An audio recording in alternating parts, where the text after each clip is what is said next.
Once again, thanks for joining me for just a short devotional on this Sunday evening. If you're watching it on Sunday, I'm glad we get to be together virtually for a little bit this evening to reflect on some things that God might be teaching us, and maybe to challenge us in some way to go out and live what we've learned. How I've been using the Sunday evening devotionals for the last couple months at least is to take one aspect of the text that I preached on in the morning and to think about how it might relate to our lives, like some talking points, so to speak. And there was one thing we've been talking about forgiveness in my Wednesday night class, in the auditorium class on this past Wednesday, and then this upcoming Wednesday, we were talking about anger, what the book of Proverbs teaches us about anger, and it's kind of, today's sermon is sort of sandwiched between those two, because we're going to do it again on Wednesday about anger, and then today we're talking about forgiveness. And here's something I'd like for you to think about when you're trying to apply that lesson, and it's a question that I have and that you may have as well. And it's a bit of an objection, I guess, to what I taught this morning in a way.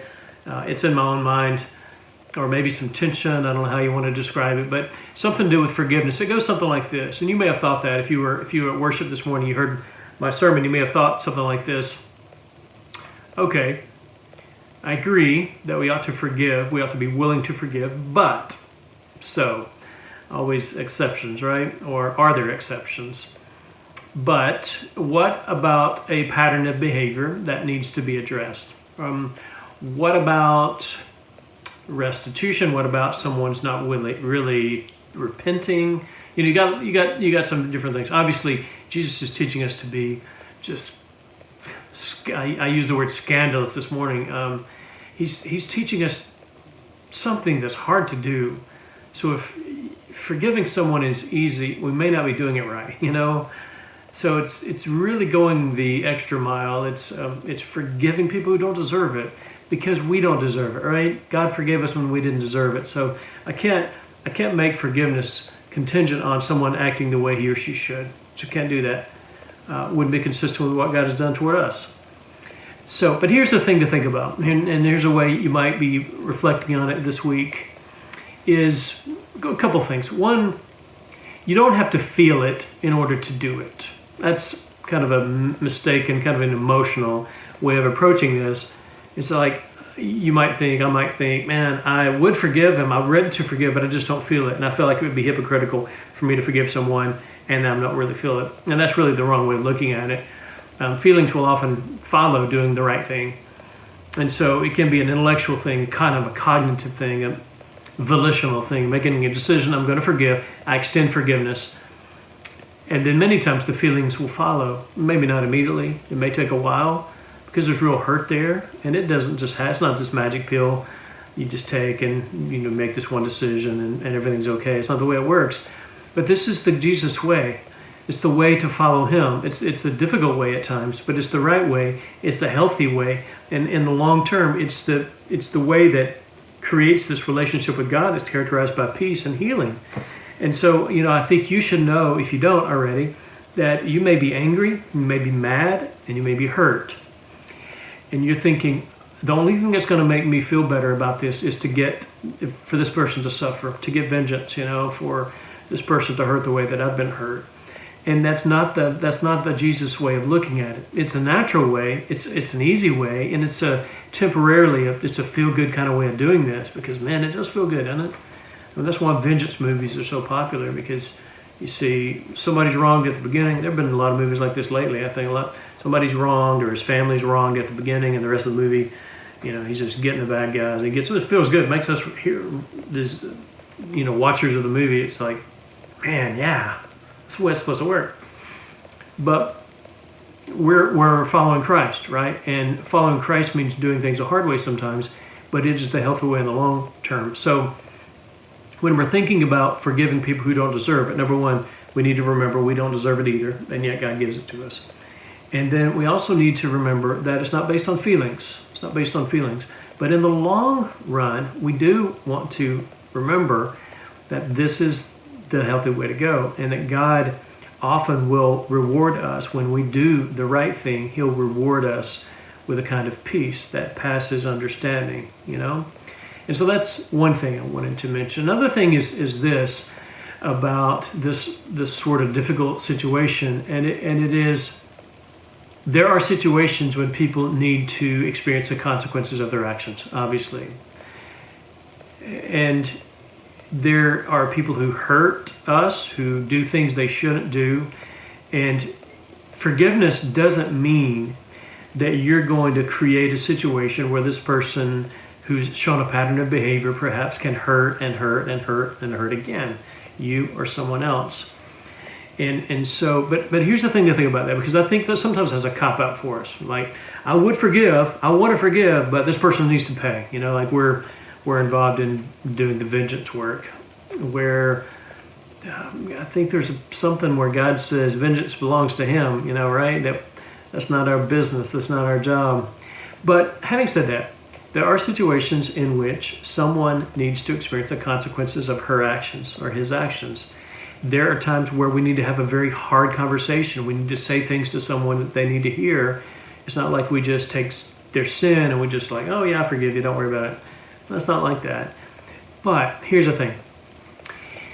If you don't do the forgiveness first, if you don't do the releasing and the sending away first, if you don't release a person from the debt first, then those difficult conversations will end up being acts of vengeance.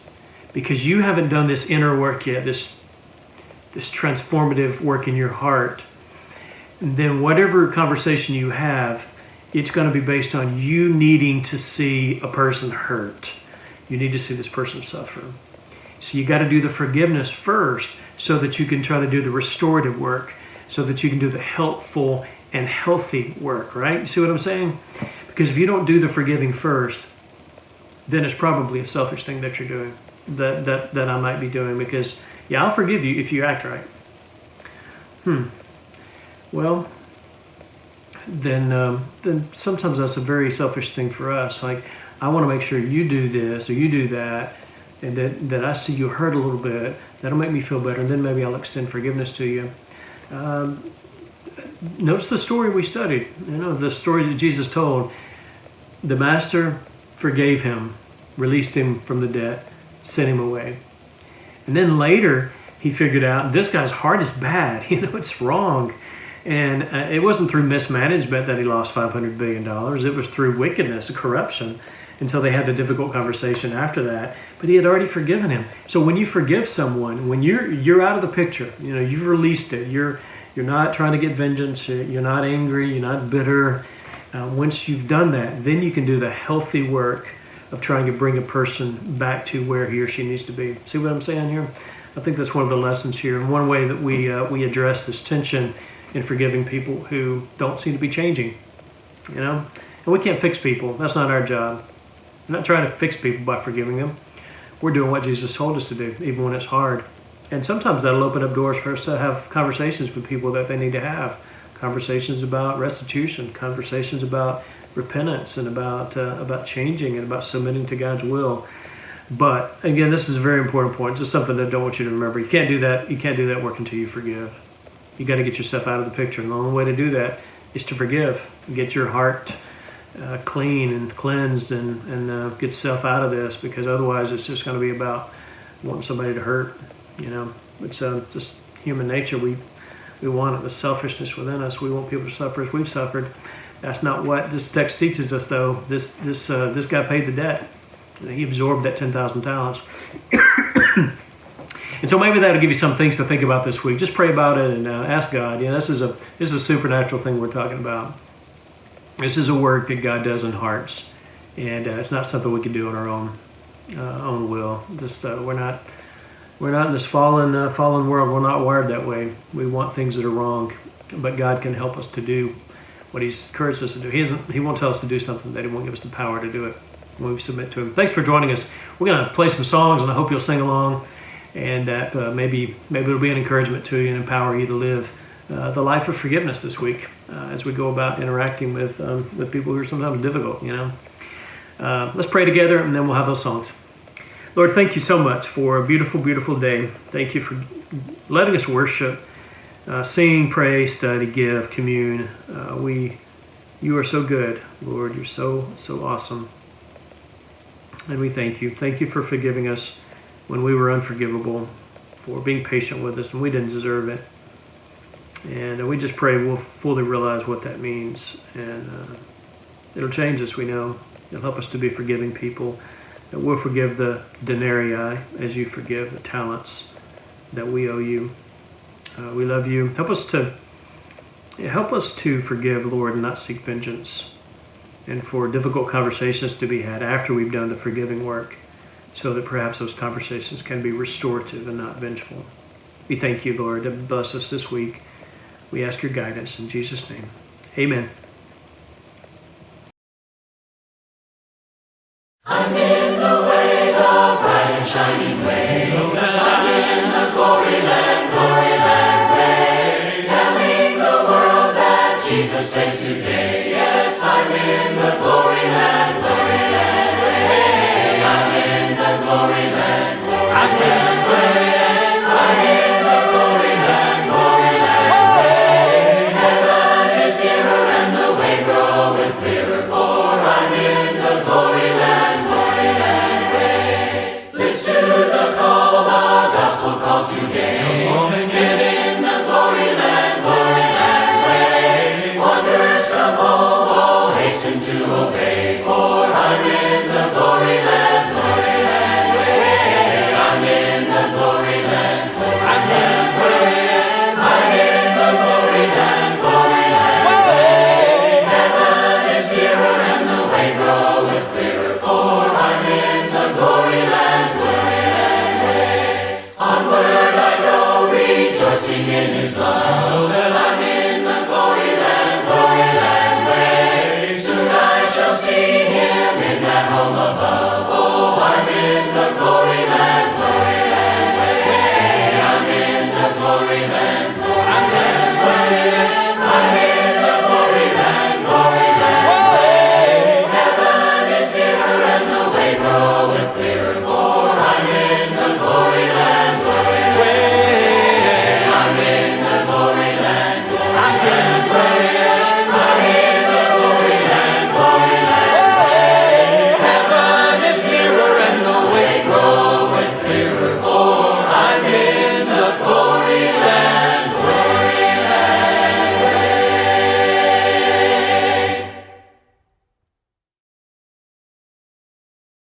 Hide me away, O Lord. Hide me away, O Lord. Hide me away, O Lord. Hide me away, Lord, in the day of trouble, 'neath the shadow of your wings.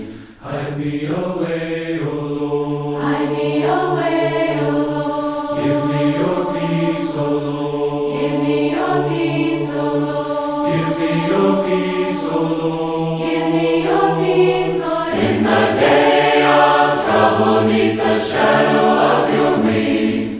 Give me your peace, O Lord. Give me your peace, O Lord. Safe in your dwelling place. Safe in your dwelling place. Safe in your dwelling place. Safe in your dwelling, in the day of trouble, 'neath the shadow of your wings. Safe in your dwelling place. Safe in your dwelling place. Hide me away, O Lord. Hide me away, O Lord. Hide me away, O Lord. Hide me away, Lord, in the day of trouble, 'neath the shadow of your wings. Hide me away.